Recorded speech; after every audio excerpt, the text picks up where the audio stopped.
தொழில்நுட்பம் வளர்ந்துவிட்ட நிலையில் மனிதர்களை ஏமாற்றும் விதமும் மாறிக்கொண்டே வருகிறது. டெல்லி, மும்பை, பெங்களூரு உள்ளிட்ட மெட்ரோ நகரங்களில் டேட்டிங் ஆப் மூலம் இளைஞர்களை குறிவைத்து ஏமாற்றும் சம்பவங்கள் அதிகரிக்க தொடங்கி இருக்கின்றன. அப்படி டெல்லியில் நடைபெற்ற ஒரு நிகழ்வு காவல்துறை விசாரணை மூலம் அம்பலமாகி இப்படியுமா ஏமாற்றுகின்றனர் என அதிர்ச்சிக்கு வித்திட்டுள்ளது.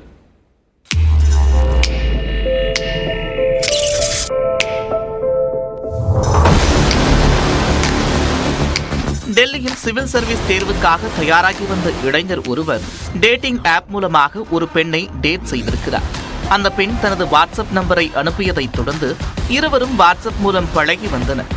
இளைஞர் அந்த பெண்ணை சந்தித்து பேச விரும்பிய நிலையில் அதனை வாட்ஸ்அப்பில் தெரிவித்துள்ளார். உடனே அந்த பெண்ணும் சம்மதம் தெரிவித்ததுடன் டெல்லியின் பரபரப்பான பகுதியில் உள்ள ஒரு பப்பின் பெயரை கூறி அங்கு வரும்படி கூறியிருக்கிறார். ஆனால் அந்த இடத்தை பற்றி அறியாததால் எப்படி வர வேண்டும் என்று அந்த இளைஞர் வழி கேட்டதும் ஒரு மெட்ரோ ஸ்டேஷனுக்கு வரச் சொல்லி அங்கு சந்தித்திருக்கின்றனர். இருவரும் சேர்ந்து ஏற்கனவே திட்டமிட்டிருந்தபடி பப்புடன் கூடிய கஃபேவுக்கு சென்றிருக்கின்றனர். அந்த பெண் தான் விரும்பிய உணவு வகைகளை ஆர்டர் செய்திருக்கிறார். இளைஞருக்கும் எந்த சந்தேகமும் இல்லாததால் அமைதியாக இருந்திருக்கிறார்.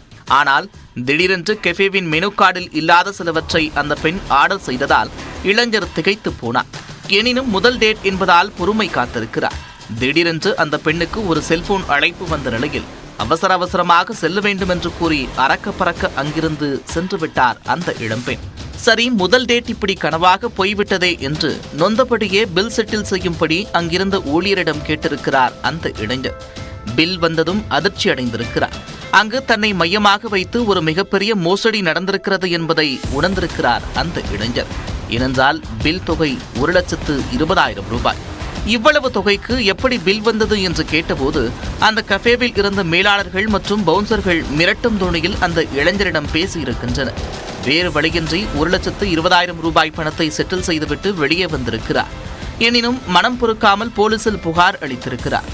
சம்பந்தப்பட்ட பப்புடன் கூடிய கஃபேவின் உரிமையாளர் அக்ஷய் பவார் என்பவரை போலீசார் விசாரித்திருக்கின்றனர். அப்போதுதான் அதிர வைக்கும் உண்மைகள் தெரிய வந்தது. இந்த டேட்டிங் ஆப் மோசடி பல காலமாகவே நடந்து வருவதாகவும், டேட்டிங் ஆப் மூலம் ஈர்க்கப்பட்டு பெண்ணுடன் வரும் ஆண்கள் இது பற்றி புகார் அளித்தால் குடும்பத்தில் குழப்பம் ஏற்படும் என்று பயந்து வெளியே சொல்ல மாட்டார்கள் என்றும் விளக்கமளித்தார்.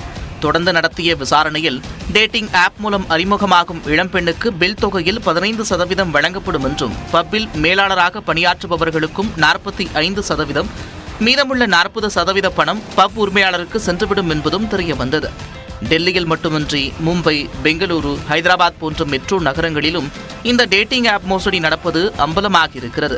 ஹைதராபாத்தின் ஹைடெக் சிட்டி மெட்ரோ ரயில் நிலையம் அருகே செயல்படும் ஒரு கிளப் மீதும் சமூக வலைதளங்களில் தொடர் புகார்கள் வருகின்றன. டேட்டிங் மூலம் அறிமுகமான பெண்ணுடன் அங்கு சென்ற இளைஞர்கள் 40,000, 20,000 என்று பணத்தை இழந்திருப்பதாக கூறப்படுகிறது.